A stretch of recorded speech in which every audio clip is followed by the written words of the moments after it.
CIET NCERT द्वारा प्रस्तुत है। कक्षा 8 के सामाजिक विज्ञान पाठ्यक्रम के अंतर्गत इतिहास की ध्वनि पुस्तक हमारे अतीत भाग 3। आइए अब सुनते हैं अध्याय 7। शीर्षक है देशी जनता को सभ्य बनाना, राष्ट्र को शिक्षित करना। और अब प्रस्तुत है पाठ। अध्याय 7, देशी जनता को सभ्य बनाना, राष्ट्र को शिक्षित करना। पहले के अध्यायों में आप देख चुके हैं कि ब्रिटिश शासन के कारण यहाँ के राजाओं और नवाबों, किसानों और आदिवासियों पर किस किस तरह के प्रभाव पड़े थे।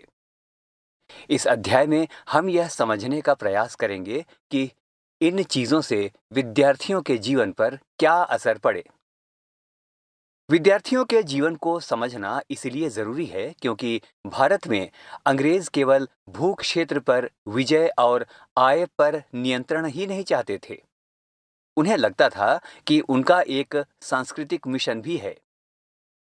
वे मानते थे कि उन्हें देशी समाज को सभ्य बनाना है और उनके रीति रिवाजों और मूल्य मान्यताओं को बदलना है।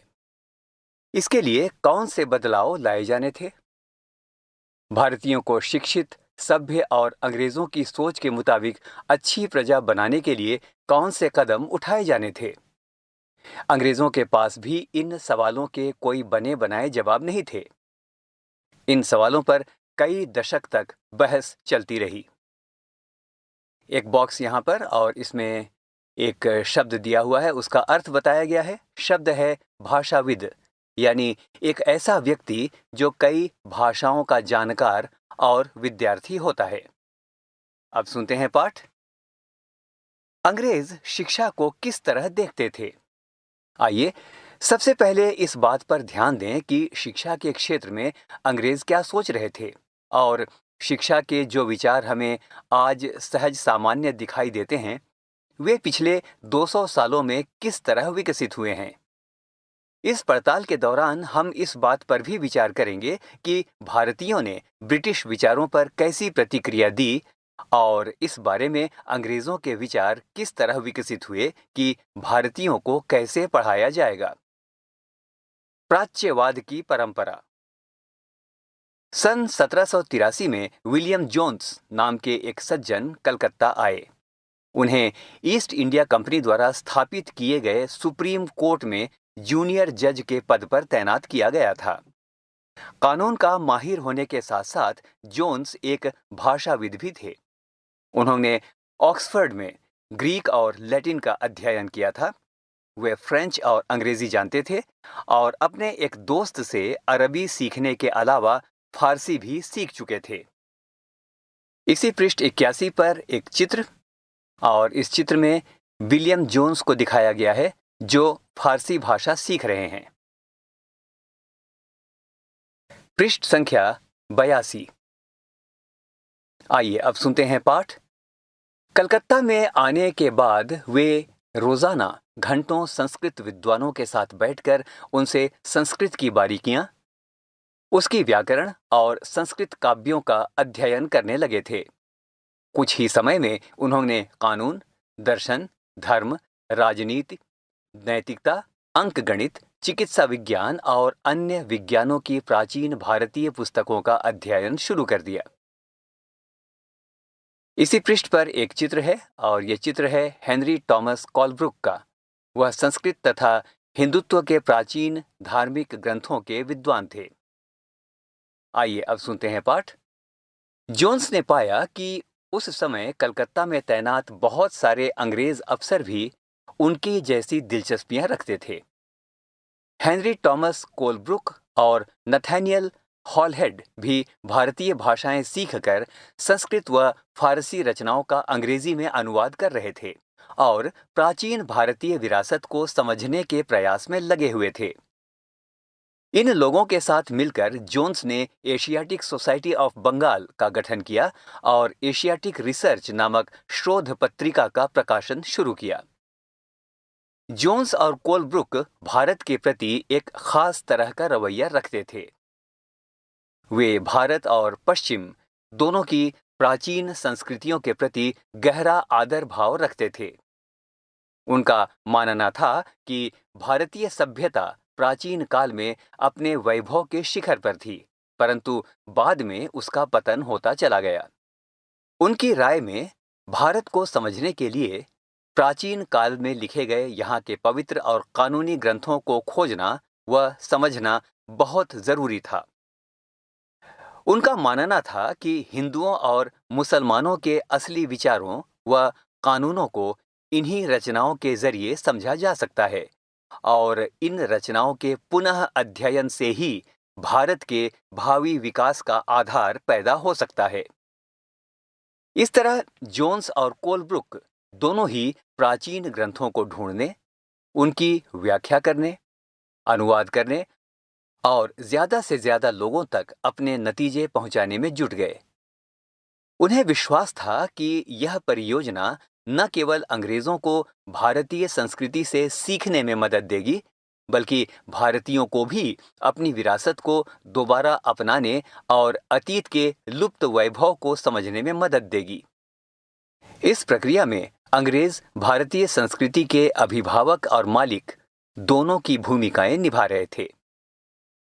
इन प्रयासों और विचारों से प्रभावित होकर कंपनी के बहुत सारे अधिकारियों ने दलील दी कि अंग्रेजों को पश्चिमी ज्ञान की बजाय भारतीय ज्ञान को ही प्रोत्साहन देना चाहिए।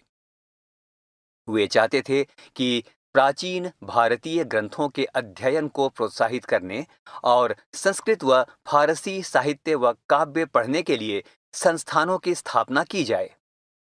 इन अधिकारियों का ये भी मानना था कि हिंदुओं और मुसलमानों को वही पढ़ाया जाना चाहिए जिससे वे पहले ही परिचित हैं और जिसे वे आदर और महत्व देते हैं। उन्हें अनजाने विषयों की शिक्षा न दी जाए। इन अफसरों की राय में केवल तभी अंग्रेज देशी जनता का दिल जीत सकते हैं, केवल तभी अजनबी शासक अपनी प्रजा से आदर की उम्मीद कर सकते हैं। इसी पृष्ठ के नीचे एक बॉक्स और उसमें एक शब्द है, उसका अर्थ बताया गया है। शब्द है मदरसा। मदरसा का अर्थ है सीखने के स्थान को अरबी भाषा में मदरसा कहा जाता है। यह किसी भी तरह का स्कूल या कॉलेज या कोई और संस्थान हो सकता है।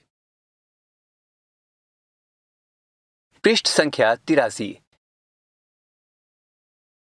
इस बात को ध्यान में रखते हुए 1781 में अरबी, फारसी, इस्लामिक कानून के अध्ययन को बढ़ावा देने के लिए कलकत्ता में एक मदरसा खोला गया। 1791 में बनारस में हिंदू कॉलेज की स्थापना की गई ताकि वहां प्राचीन संस्कृत ग्रंथों की शिक्षा दी जा सके और देश का शासन चलाने में मदद मिले। परंतु कंपनी के सभी अफसर इन विचारों से सहमत नहीं थे। इनमें से बहुत सारे प्राच्यवादियों के कटु आलोचक भी थे। इसी पृष्ठ पर चित्र संख्या 3 पर एक नजर डालते हैं और इसके बारे में वर्णन है वॉरेन हेस्टिंग्स का स्मारक रिसर्च वेस्ट मॉकोट 1830, अब कलकत्ता स्थित विक्टोरिया मेमोरियल में। इस तस्वीर से पता चलता है कि भारत में ब्रिटिश सत्ता के बारे में प्राच्यवादी किस तरह सोचते थे। इस चित्र में आप देख सकते हैं कि सबसे ऊपर हेस्टिंग्स की भव्य प्रतिमा है जो प्राच्यवादियों के भारी समर्थक थे। इसके एक तरफ पंडित और दूसरी तरफ नीचे बैठा हुआ मुंशी दिखाई दे रहा है। हेस्टिंग्स तथा अन्य प्राच्यवादी भारतीय विद्वानों से विभिन्न भारतीय भाषाएं सीखना चाहते थे, जिन्हें वह कई बार केवल बोलियां समझते और वर्नाकुलर का नाम देते थे। वे स्थानीय रीति रिवाजों और कानूनों के बारे में जानना चाहते थे और प्राचीन ग्रंथों के अनुवाद और व्याख्या में मदद चाहते थे। हेस्टिंग्स ने पहल करके कलकत्ता मदरसे की स्थापना की और उनका विश्वास था कि यहाँ के प्राचीन रीति रिवाज और यहाँ की ज्ञान संपदा ही भारत में ब्रिटिश शासन के आधार होने चाहिए। पाठ में चलने से पहले यहाँ इसी पृष्ठ पर नीचे एक बॉक्स और बॉक्स में कुछ शब्द दिए गए हैं, उनकी व्याख्या की गई है।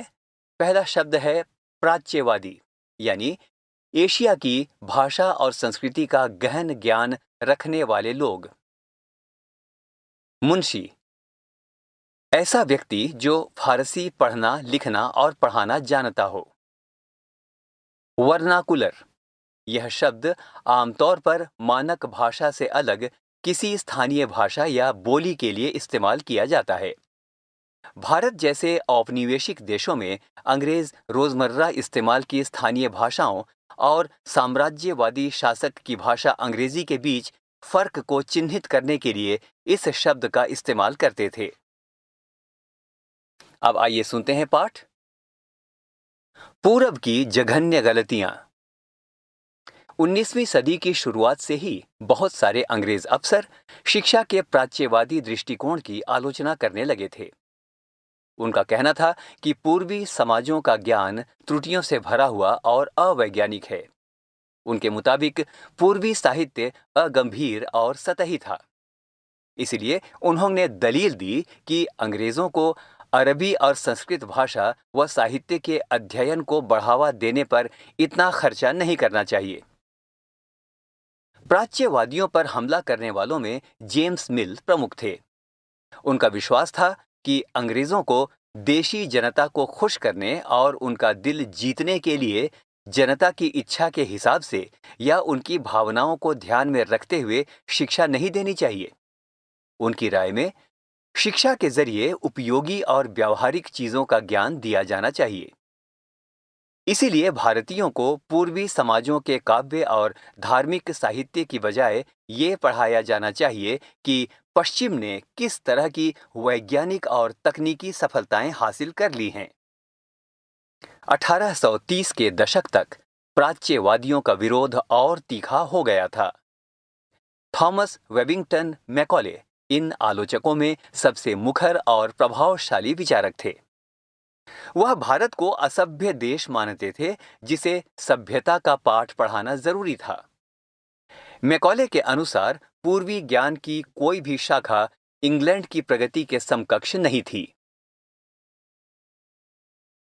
पृष्ठ संख्या 84। मैकॉले का कहना था कि एक अच्छे यूरोपीय पुस्तकालय का केवल एक खाना ही भारत और अरब के समूचे देशी साहित्य के बराबर है।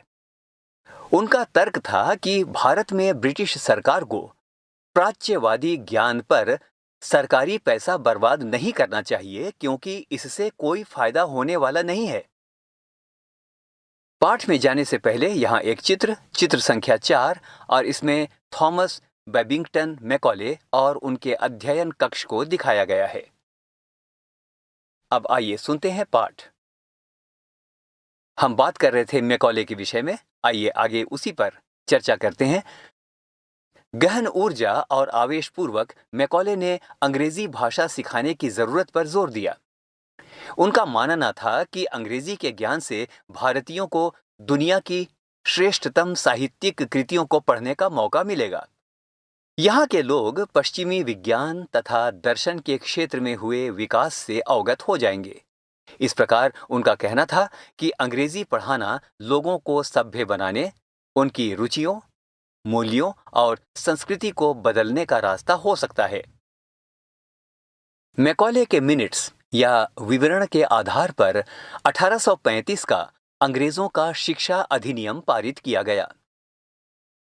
यह फैसला भी लिया गया कि अंग्रेजी को उच्च शिक्षा का माध्यम बनाया जाए और कलकत्ता मदरसे तथा बनारस संस्कृत कॉलेज जैसे प्राच्यवादी संस्थानों को प्रोत्साहन न दिया जाए।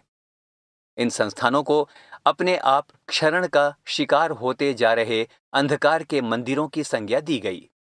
अब स्कूलों के लिए भी अंग्रेजी पाठ्यपुस्तकें छपने लगीं। पाठ में जाने से पहले यहाँ एक बॉक्स और बॉक्स का शीर्षक है ज्ञानियों की भाषा। स्रोत संख्या 1।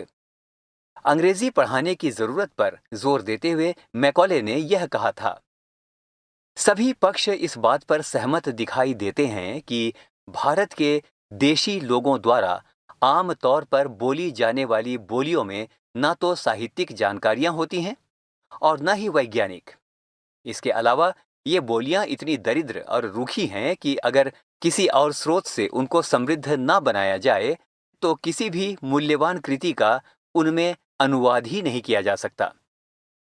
थॉमस बेबिंगटन मैकॉले भारतीय शिक्षा के विषय में 2 फरवरी 1835 के मिनट्स।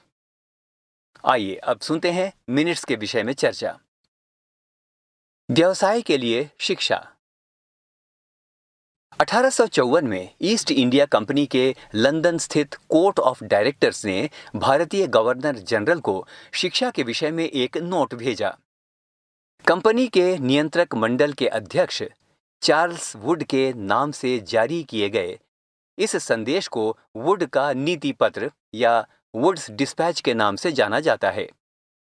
इस दस्तावेज में भारत में लागू की जाने वाली शिक्षा नीति की रूपरेखा स्पष्ट करते हुए एक बार फिर दोहराया गया है कि प्राच्यवादी ज्ञान के स्थान पर यूरोपीय शिक्षा को अपनाने से कितने व्यावहारिक लाभ प्राप्त होंगे। इस दस्तावेज में यूरोपीय शिक्षा का एक व्यावहारिक लाभ आर्थिक क्षेत्र में बताया गया था। उसके मुताबिक यूरोपीय शिक्षा के माध्यम से भारतीयों को व्यापार और वाणिज्य के विस्तार में होने वाले लाभों को समझने और देश के संसाधनों के विकास का महत्व समझने में मदद मिलेगी। यदि उन्हें यूरोपीय जीवन शैली से अवगत कराया गया तो उनकी रुचियों और आकांक्षाओं में भी बदलाव आएगा और ब्रिटिश वस्तुओं की मांग पैदा होगी, क्योंकि तब यहाँ के लोग यूरोप में बनी चीजों को अपनाना और खरीदना शुरू कर देंगे। पृष्ठ संख्या 85। पाठ में चलने से पहले एक बॉक्स, और बॉक्स का शीर्षक है यूरोपीय ज्ञान के पक्ष में एक तर्क। स्रोत 2। 1854 के वुड के नीति पत्र में प्राच्यवादी ज्ञान का विरोध करने वालों की निर्णायक विजय का संकेत था, जिसमें कहा गया था, हमें जोर देकर यह बात कहनी चाहिए कि भारत में हम जिस शिक्षा का प्रसार करना चाहते हैं उस शिक्षा का लक्ष्य यूरोप की श्रेष्ठतर कलाओं, सेवाओं, दर्शन और साहित्य यानी यूरोपीय ज्ञान का प्रसार करना है। अब आइए सुनते हैं पाठ। वुड के नीति पत्र में यह तर्क भी दिया गया था कि यूरोपीय शिक्षा से भारतीयों के नैतिक चरित्र का उत्थान होगा। इससे वे ज्यादा सत्यवादी और ईमानदार बन जाएंगे और फलस्वरूप कंपनी के पास भरोसेमंद कर्मचारियों की कमी नहीं रहेगी। दस्तावेज के मुताबिक पूर्व का साहित्य न केवल भयानक त्रुटियों से भरा पड़ा था, बल्कि यह लोगों में न तो काम के प्रति दायित्व और समर्पण का भाव पैदा कर सकता है और न ही शासन के लिए आवश्यक निपुणता पैदा कर सकता है। 1854 के नीति पत्र के बाद अंग्रेजों ने कई अहम कदम उठाए। सरकारी शिक्षा विभागों का गठन किया गया ताकि शिक्षा संबंधी सभी मामलों पर सरकार का नियंत्रण स्थापित किया जा सके। विश्वविद्यालयी शिक्षा की व्यवस्था विकसित करने के लिए भी कदम उठाए गए। 1857 में जब मेरठ और दिल्ली में सिपाही विद्रोह कर रहे थे, उसी समय कलकत्ता, मद्रास और बंबई विश्वविद्यालयों की स्थापना की जा रही थी। स्कूली शिक्षा प्रणाली में परिवर्तन के प्रयास भी किए गए। अब एक बॉक्स और उस बॉक्स में एक गतिविधि है। आइए सुनते हैं हमें क्या गतिविधि करनी है।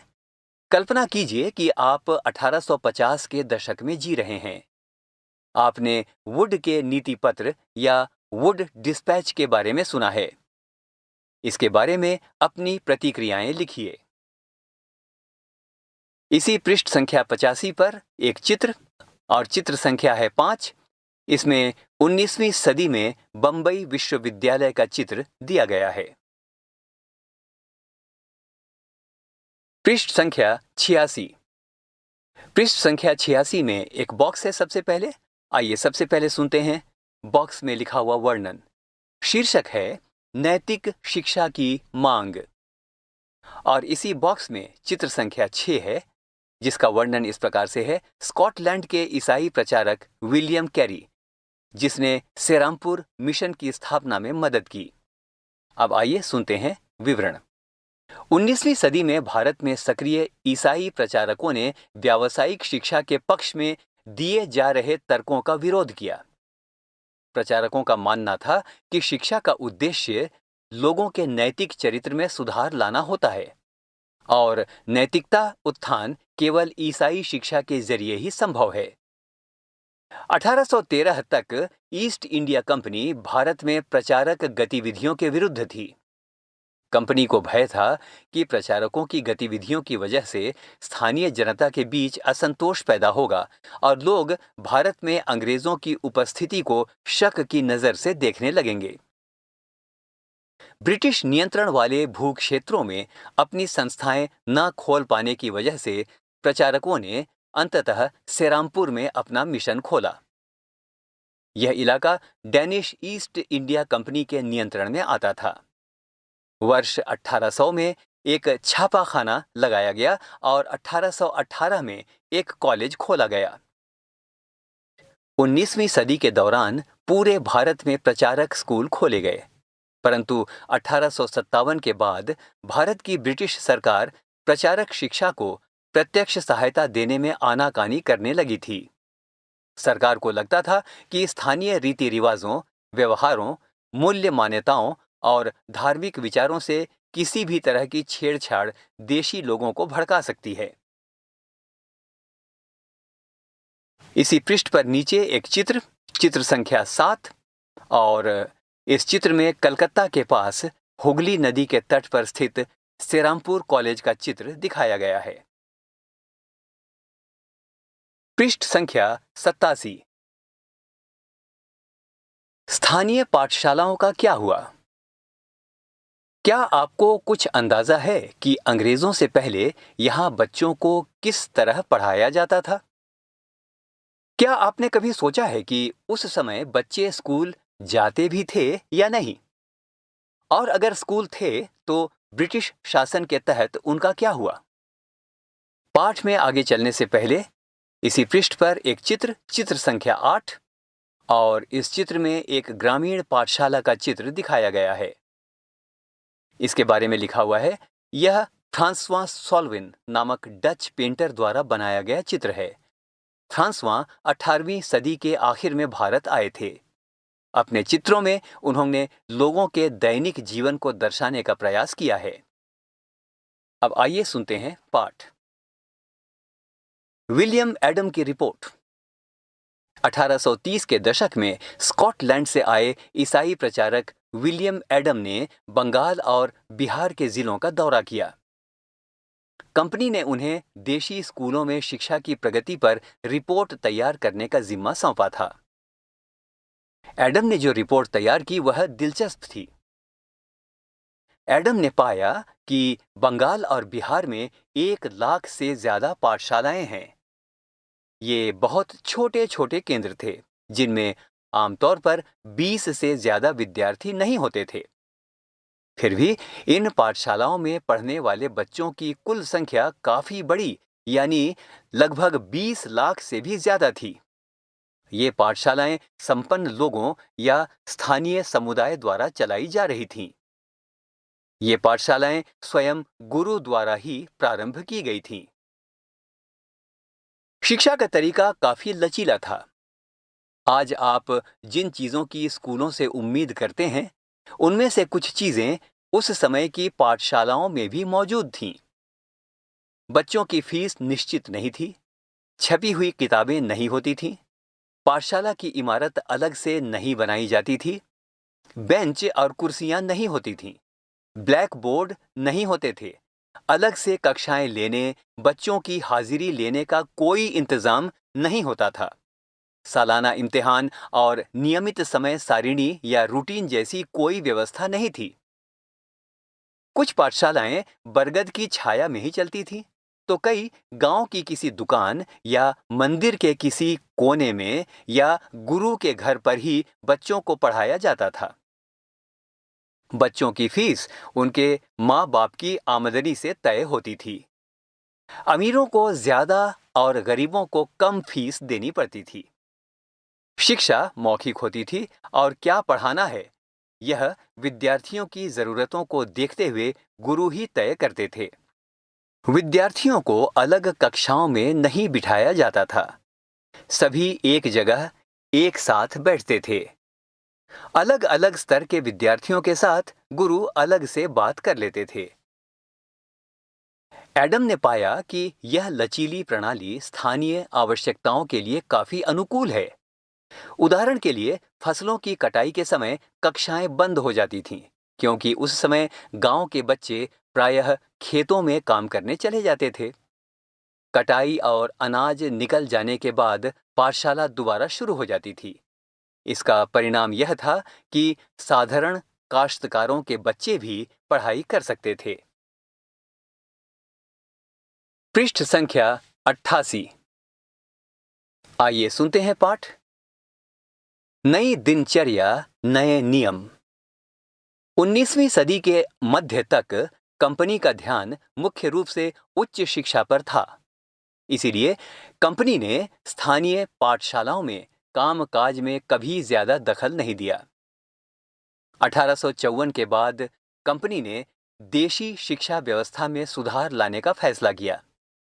कंपनी का मानना था कि इसके लिए मौजूदा व्यवस्था के भीतर ही बदलाव किए जा सकते हैं। कंपनी एक नई दिनचर्या, नए नियमों और नियमित निरीक्षणों के जरिए पाठशालाओं को और व्यवस्थित करना चाहती थी।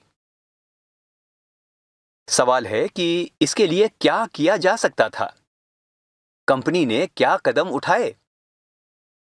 सबसे पहले तो कंपनी ने बहुत सारे पंडितों को सरकारी नौकरी पर रख लिया। इनमें से प्रत्येक पंडित को 4-5 स्कूलों की देखरेख का जिम्मा सौंपा जाता था। पंडितों का काम पाठशालाओं का दौरा करना और वहां अध्यापन की स्थितियों में सुधार लाना था। प्रत्येक गुरु को निर्देश दिया गया कि वे समय समय पर अपने स्कूल के बारे में रिपोर्ट भेजें और कक्षाओं को नियमित समय सारिणी के अनुसार पढ़ाएं। अब अध्यापन पाठ्य पुस्तकों पर आधारित होगा और विद्यार्थियों की प्रगति को मापने के लिए वार्षिक परीक्षाओं की रूपरेखा तैयार की जाने लगी। विद्यार्थियों से कहा गया कि वे नियमित रूप से शुल्क दें, नियमित रूप से कक्षा में आएं, तय सीट पर बैठें और अनुशासन के नियमों का पालन करें। नए नियमों पर चलने वाली पाठशालाओं को सरकारी अनुदान मिलने लगे। जो पाठशालाएं नई व्यवस्था के भीतर काम करने को तैयार नहीं थीं, उन्हें कोई सरकारी सहायता नहीं दी जाती थी। जिन गुरुओं ने सरकारी निर्देशों का पालन करने की बजाय अपनी स्वतंत्रता बनाए रखी, वे सरकारी सहायता प्राप्त और नियमों से चलने वाली पाठशालाओं के सामने कमजोर पड़ने लगे। इन नए नियमों और दिनचर्या का एक और भी नतीजा हुआ। पहले वाली व्यवस्था में गरीब किसानों के बच्चे भी पाठशालाओं में जा सकते थे, क्योंकि शालाओं की समय सारिणी काफी लचीली होती थी। नई व्यवस्था के अनुशासन की मांग थी कि बच्चे नियमित रूप से स्कूल आएं। अब कटाई के मौसम में भी बच्चों का स्कूल में आना जरूरी था, जबकि उस समय गरीब घरों के बच्चे खेतों में काम करने जाया करते थे। अगर कोई बच्चा स्कूल नहीं आ पाता था तो उसे अनुशासनहीनता माना जाता था, यानी बच्चा पढ़ना लिखना ही नहीं चाहता। इसी पृष्ठ पर 2 बॉक्स और सबसे पहला बॉक्स, उसमें कुछ गतिविधियां दी गई हैं। गतिविधि संख्या 1, कल्पना कीजिए कि आप 1850 के दशक में एक गरीब परिवार में पैदा हुए हैं। अब बताएं कि सरकार द्वारा नियंत्रित पाठशालाओं पर आपकी क्या राय होगी। दूसरी गतिविधि, क्या आपको मालूम है कि प्राथमिक स्कूलों में दाखिला लेने वाले बच्चों में से लगभग 50% बच्चे 13-14 साल की उम्र तक पहुंचते पहुंचते स्कूल छोड़ चुके होते हैं। क्या आप बता सकते हैं कि इस स्थिति के कारण क्या है? एक बॉक्स और इसी पृष्ठ पर, और ये चित्र संख्या 9 है, जिसमें अरविंदो घोष का चित्र दिया गया है। आइए सुनते हैं अरविंदो घोष के बारे में। अरविंदो घोष ने 15 जनवरी 1908 को बॉम्बे, यानी आज के मुंबई में, अपने एक संभाषण में राष्ट्रीय शिक्षा पर बोलते हुए कहा कि इसका लक्ष्य छात्रों में राष्ट्रीयता का भाव जागृत करना है। इसके लिए अपने पूर्वजों के साहसिक कार्यों पर गहराई से चिंतन करना आवश्यक होगा। शिक्षा को मातृभाषा में होना चाहिए ताकि यह अधिक से अधिक लोगों तक पहुंच सके। अरविंदो ने इस बात पर भी बल दिया कि यद्यपि छात्रों को अपने मूल के साथ जुड़े रहना चाहिए, फिर भी उनको आधुनिक वैज्ञानिक आविष्कारों तथा लोकप्रिय शासन व्यवस्था के संदर्भ में पश्चिमी देशों के अनुभव का भी भरपूर लाभ उठाना चाहिए। इसके अतिरिक्त छात्रों को कोई हस्तकला भी सीखनी चाहिए ताकि वे स्कूल छोड़ने पर यथासंभव रोजगार पा सकें। और आइए अब सुनते हैं पाठ राष्ट्रीय शिक्षा की कार्यसूची। केवल अंग्रेज अफसर ही भारत में शिक्षा के बारे में नहीं सोच रहे थे। 19वीं सदी की शुरुआत से ही भारत के विभिन्न भागों के बहुत सारे विचारक शिक्षा के व्यापक प्रसार की जरूरत पर जोर देने लगे थे। यूरोप में आ रहे बदलावों से प्रभावित कुछ भारतीयों का मानना था कि पश्चिमी शिक्षा भारत का आधुनिकीकरण कर सकती है। उन्होंने अंग्रेजों से आह्वान किया कि वे नए स्कूल, कॉलेज और विश्वविद्यालय खोलें तथा शिक्षा पर ज्यादा पैसा खर्च करें। पृष्ठ संख्या 89। इस दिशा में हुए कुछ प्रयासों के बारे में आप अध्याय 9 में पढ़ेंगे, परंतु बहुत सारे भारतीय पश्चिमी शिक्षा के विरुद्ध थे। महात्मा गांधी और रविंद्रनाथ टैगोर इसी तरह के लोगों में से थे। आइए देखते हैं उनका क्या कहना था। सबसे पहले महात्मा गांधी का कथन, अंग्रेजी शिक्षा ने हमें गुलाम बना दिया है। महात्मा गांधी का कहना था कि औपनिवेशिक शिक्षा ने भारतीयों के मस्तिष्क में हीनता का बोध पैदा कर दिया है। इसके प्रभाव में आकर यहाँ के लोग पश्चिमी सभ्यता को श्रेष्ठतर मानने लगे हैं और अपनी संस्कृति के प्रति उनका गौरव भाव नष्ट हो गया है। महात्मा गांधी ने कहा कि इस शिक्षा में विष भरा है, यह पापपूर्ण है, इसने भारतीयों को दास बना दिया है, इसने लोगों पर प्रभाव डाला है। उनके मुताबिक पश्चिम से अभिभूत, पश्चिम से आने वाली हर चीज की प्रशंसा करने वाले इन संस्थानों में पढ़ने वाले भारतीय ब्रिटिश शासन को पसंद करने लगे थे। महात्मा गांधी एक ऐसी शिक्षा के पक्षधर थे जो भारतीयों के भीतर प्रतिष्ठा और स्वाभिमान का भाव पुनर्जीवित करे। राष्ट्रीय आंदोलन के दौरान उन्होंने विद्यार्थियों से आह्वान किया कि वे शिक्षा संस्थानों को छोड़ दें और अंग्रेजों को बताएं कि अब वे गुलाम बने रहने के लिए तैयार नहीं हैं। महात्मा गांधी की दृढ़ मान्यता थी कि शिक्षा केवल भारतीय भाषाओं में ही दी जानी चाहिए। उनके मुताबिक अंग्रेजी में दी जा रही शिक्षा भारतीयों को अपाहिज बना देती है। उसने उन्हें अपने सामाजिक परिवेश से काट दिया है और उन्हें अपनी ही भूमि पर अजनबी बना दिया है। उनकी राय में विदेशी भाषा बोलने वाले, स्थानीय संस्कृति से घृणा करने वाले अंग्रेजी शिक्षित भारतीय अपनी जनता से जुड़ने के तौर तरीके भूल चुके थे। महात्मा गांधी का कहना था कि पश्चिमी शिक्षा मौखिक ज्ञान की बजाय केवल पढ़ने और लिखने पर केंद्रित है। उसमें पाठ्य पुस्तकों पर तो जोर दिया जाता है, लेकिन जीवन अनुभवों और व्यावहारिक ज्ञान की उपेक्षा की जाती है। गांधी का तर्क था कि शिक्षा से व्यक्ति का दिमाग और आत्मा विकसित होनी चाहिए। उनकी राय में केवल साक्षरता यानी पढ़ने लिखने की क्षमता पा लेना ही शिक्षा नहीं होती। इसके लिए तो लोगों को हाथ से काम करना पड़ता है, हुनर सीखने पड़ते हैं और यह जानना पड़ता है कि विभिन्न चीजें किस तरह काम करती हैं। इससे उनका मस्तिष्क और समझने की क्षमता दोनों विकसित होंगे। इसी पृष्ठ 89 पर एक चित्र संख्या 10, और इस चित्र में महात्मा गांधी और कस्तूरबा गांधी शांति निकेतन में रविंद्रनाथ टैगोर और लड़कियों की एक टोली में एक साथ बैठे हुए हैं। पृष्ठ संख्या 90। सबसे पहले एक बॉक्स का शीर्षक है साक्षरता ही शिक्षा नहीं है। स्रोत संख्या 3। महात्मा गांधी ने लिखा था, शिक्षा से मेरा मतलब इस बात से है कि बालक और मनुष्य के देह, मस्तिष्क और भावना के श्रेष्ठ तत्वों को सामने लाया जाए। साक्षरता न तो शिक्षा का अंत है और न ही उसकी शुरुआत। यह तो केवल एक साधन है जिसके जरिए पुरुषों और महिलाओं को शिक्षा दी जा सकती है। साक्षरता अपने आप में शिक्षा नहीं होती। लिहाजा मैं बच्चों को शिक्षित करते हुए सबसे पहले उन्हें कोई उपयोगी हस्त कौशल सिखाऊंगा और उन्हें शुरू से ही कुछ रचने, पैदा करने के लिए तैयार करूंगा। मेरा मानना है कि दिमाग और आत्मा का सर्वोच्च विकास इस तरह की शिक्षा में ही संभव है।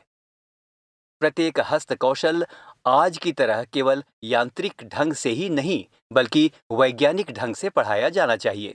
यानी बच्चे को प्रत्येक प्रक्रिया के क्यों और किस लिए का पता होना चाहिए। The collected works of Mahatma Gandhi, खंड 72, पृष्ठ संख्या 79। और अब सुनते हैं पाठ।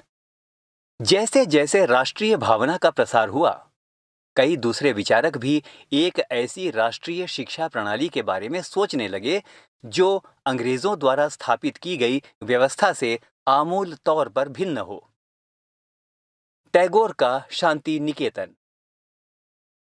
इसके विवरण में जाने से पहले चित्र संख्या 11 पर एक नजर डालते हैं और ये शांति निकेतन में एक कक्षा चल रही है उसका चित्र है। ये 1930 के दशक में लिया गया चित्र है। आसपास का माहौल देखिए, चारों तरफ पेड़ और खुली जगह है। अब पाठ। टैगोर का शांति निकेतन। आप में से बहुत सारे दोस्तों ने शांति निकेतन के बारे में सुना होगा। क्या आप जानते हैं कि इसकी स्थापना किसने और क्यों की थी? रविंद्रनाथ टैगोर ने यह संस्था 1901 में शुरू की थी। टैगोर जब बच्चे थे तो स्कूल जाने से बहुत चिढ़ते थे। वहां उनका दम घुटता था। उन्हें स्कूल का माहौल दमनकारी लगता था। टैगोर को ऐसा लगता था मानो स्कूल कोई जेल हो, क्योंकि वहां बच्चे मनचाहा कभी नहीं कर पाते थे। जब दूसरे बच्चे शिक्षक को सुन रहे होते थे, टैगोर का दिमाग कहीं और भटक रहा होता था। कलकत्ता के अपने स्कूल जीवन के अनुभवों ने शिक्षा के बारे में टैगोर के विचारों को काफी प्रभावित किया। जब वे बड़े हुए तो उन्होंने एक ऐसा स्कूल खोलने के बारे में सोचा जहां बच्चे खुश रह सके, जहां वे मुक्त और रचनाशील हों, जहां वे अपने विचारों और आकांक्षाओं को समझ सकें। पृष्ठ संख्या 91। टैगोर को लगता था कि बचपन का समय अपने आप सीखने का समय होना चाहिए। वह सोचते थे कि बच्चों को अंग्रेजों द्वारा स्थापित की गई शिक्षा व्यवस्था के कड़े और बंधनकारी अनुशासन से मुक्त होना चाहिए। शिक्षक कल्पनाशील हों, बच्चों को समझते हों और उनके अंदर उत्सुकता, जानने की चाह विकसित करने में मदद दें। टैगोर के मुताबिक वर्तमान स्कूल बच्चे की रचनाशीलता, चकित होने के उनके स्वाभाविक गुण को मार देते हैं। टैगोर का मानना था कि सृजनात्मक शिक्षा को केवल प्राकृतिक परिवेश में ही प्रोत्साहित किया जा सकता है। इसीलिए उन्होंने कलकत्ता से 100 किलोमीटर दूर एक ग्रामीण परिवेश में अपना स्कूल खोलने का फैसला किया। उन्हें यह जगह निर्मल शांति से भरी दिखाई दी, जिसे बाद में शांति निकेतन कहा गया। यहाँ प्रकृति के साथ जीते हुए बच्चे अपनी स्वाभाविक सृजनात्मक मेधा को और भी अधिक विकसित कर सकते थे। बहुत सारे मामलों में टैगोर और महात्मा गांधी शिक्षा के बारे में कमोबेश एक जैसी राय रखते थे, लेकिन दोनों के बीच फर्क भी थे। गांधी जी पश्चिमी सभ्यता और मशीनों व प्रौद्योगिकी की उपासना के कट्टर आलोचक थे, जबकि टैगोर आधुनिक पश्चिमी सभ्यता और भारतीय परंपरा के श्रेष्ठ तत्वों का सम्मिश्रण चाहते थे। उन्होंने शांति निकेतन में कला, संगीत और नृत्य के साथ साथ विज्ञान और प्रौद्योगिकी की शिक्षा पर भी जोर दिया। इस प्रकार बहुत सारे लोग इस बारे में सोचने लगे थे कि एक राष्ट्रीय शिक्षा प्रणाली की रूपरेखा क्या होनी चाहिए। कुछ लोग अंग्रेजों द्वारा स्थापित की गई व्यवस्था में परिवर्तन चाहते थे। उनका मानना था कि इसी व्यवस्था को इस प्रकार फैलाया जाए कि उसमें ज्यादा से ज्यादा लोगों को पढ़ने के मौके मिलें। इसके विपरीत बहुत सारे लोग ऐसे भी थे जो एक वैकल्पिक व्यवस्था चाहते थे ताकि लोगों को सच्चे अर्थों में राष्ट्रीय संस्कृति की शिक्षा दी जा सके। कौन तय करे कि सच्चे अर्थों में राष्ट्रीय क्या होता है? इस राष्ट्रीय शिक्षा की बहस स्वतंत्रता के बाद भी जारी रही। इसी पृष्ठ 91 पर एक चित्र, और ये चित्र संख्या 12 है। इसमें कोयम्बटूर के एक प्रचारक स्कूल में खेल रहे बच्चे। ये 20वीं सदी के प्रारंभ का चित्र है। 19वीं सदी के मध्य तक ईसाई प्रचारक और भारतीय सुधारवादी संगठन लड़कियों के लिए स्कूल खोलने लगे थे। पृष्ठ संख्या 92। एक बॉक्स और बॉक्स का शीर्षक अन्यत्र। सभ्य करने के लिए शिक्षा। 1870 में शिक्षा अधिनियम लागू होने तक आमतौर पर पूरी आबादी के लिए व्यापक शिक्षा व्यवस्था नहीं थी। बाल मजदूरी बहुत बड़े पैमाने पर थी, इसीलिए गरीब अपने बच्चों को स्कूल नहीं भेज पाते थे। परिवार चलाने के लिए उनकी आय महत्वपूर्ण थी। स्कूल भी बहुत कम थे। ज्यादातर स्कूल चर्च या रईसों द्वारा स्थापित किए गए थे। शिक्षा अधिनियम लागू होने के बाद सरकार ने नए नए स्कूल खोलने शुरू किए और अनिवार्य शिक्षा का प्रावधान किया गया। टॉमस आर्नोल्ड उस दौर के सबसे महत्वपूर्ण शैक्षणिक विचारकों में से एक थे। वह रग्बी नामक प्राइवेट स्कूल के मुख्य अध्यापक थे। माध्यमिक स्कूल की पाठ्यचर्या में 2000 साल पुरानी ग्रीक और रोमन शास्त्रीय कृतियों के विस्तृत अध्ययन की हिमायत करते हुए उन्होंने कहा था, मुझे ऐसा प्रतीत हुआ कि हमारे अंग्रेजी स्कूलों में जो अध्ययन क्रम अपनाया जाता है उसकी सबसे अच्छी बात यह है कि वह हमारे दिमाग को लगातार अतीत के बारे में सोचने के लिए प्रेरित करता है। हर रोज हम भाषाओं, इतिहास और कुछ साल पहले या हजारों साल पहले के विचारों को पढ़ते रहते हैं। आर्नोल्ड का मानना था कि शास्त्रीय कृतियों के अध्ययन से दिमाग अनुशासित होता है। वास्तव में उस काल के ज्यादातर शिक्षाविदों की मान्यता थी कि इस तरह का अनुशासन बहुत जरूरी है, क्योंकि बच्चे स्वाभाविक रूप से असभ्य होते हैं और उन्हें नियंत्रित करना आवश्यक है।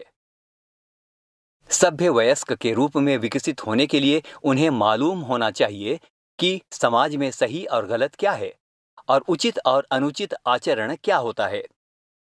शिक्षा खास तौर से बच्चों के दिमाग को अनुशासित करने वाली शिक्षा होनी चाहिए और उसका मकसद उन्हें इसी मार्ग पर आगे ले जाना था। क्या आप बता सकते हैं कि इस तरह के विचारों ने इंग्लैंड में गरीबों तथा उपनिवेशों में देशी जनता की शिक्षा से संबंधित सोच को किस तरह प्रभावित किया होगा? पृष्ठ संख्या 92 में ही इस समय हमारे लिए करने के लिए कुछ काम, और आइए सबसे पहले एक बॉक्स में शीर्षक दिया हुआ है। शीर्षक है, आइए कल्पना करें। कल्पना कीजिए कि अंग्रेजी शिक्षा पर महात्मा गांधी और मैकॉले के बीच चर्चा चल रही है। आप ध्यान से चर्चा सुन रहे हैं। आप एक पन्ने में लिखें कि दोनों क्या क्या कह रहे हैं। फिर से याद करें। 1, यहां 2 स्तंभ दिए गए हैं। आपको दोनों स्तंभों के बीच में जोड़े बनाने हैं। आइए सुनते हैं पहला स्तंभ।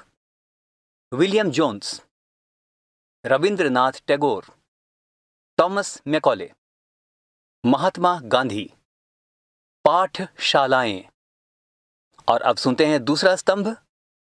अंग्रेजी शिक्षा को प्रोत्साहन, प्राचीन संस्कृतियों का सम्मान, गुरु, प्राकृतिक परिवेश में शिक्षा, अंग्रेजी शिक्षा के विरुद्ध। पृष्ठ संख्या 93। 2. इनमें से सही या गलत बताएं। क. जेम्स मिल प्राच्यवादियों के घोर आलोचक थे। ख. 1854 के शिक्षा संबंधी डिस्पैच में इस बात पर जोर दिया गया था कि भारत में उच्च शिक्षा का माध्यम अंग्रेजी होना चाहिए। ग. महात्मा गांधी मानते थे कि साक्षरता बढ़ाना ही शिक्षा का सबसे महत्वपूर्ण उद्देश्य है। घ. रविंद्रनाथ टैगोर को लगता था कि बच्चों पर सख्त अनुशासन होना चाहिए। आपको बताना है ये चारों बातें सही है या गलत हैं। आइए विचार करें। 3. विलियम जोन्स को भारतीय इतिहास, दर्शन और कानून का अध्ययन क्यों जरूरी दिखाई देता था? 4. जेम्स मिल और थॉमस मैकॉले ऐसा क्यों सोचते थे कि भारत में यूरोपीय शिक्षा अनिवार्य है? 5. महात्मा गांधी बच्चों को हस्तकलाएं क्यों सिखाना चाहते थे? 6. महात्मा गांधी ऐसा क्यों सोचते थे कि अंग्रेजी शिक्षा ने भारतीयों को गुलाम बना लिया है? आइए करके देखें। 7. अपने घर के बुजुर्गों से पता करें कि स्कूल में उन्होंने कौन कौन सी चीजें पढ़ी थी। 8. अपने स्कूल या आसपास के किसी अन्य स्कूल के इतिहास का पता लगाएं। यहां 7वां अध्याय समाप्त हुआ। अभी आप सुन रहे थे हमारे अतीत भाग 3 ध्वनि पाठ्यपुस्तक का 7वां अध्याय। शीर्षक था देशी जनता को सभ्य बनाना, राष्ट्र को शिक्षित करना। वाचन स्वर अजीत होरो, निर्माण सहयोग शानू मुक्सीम, निर्माण विमलेश चौधरी तथा प्रस्तुति CIET NCERT नई दिल्ली, भारत।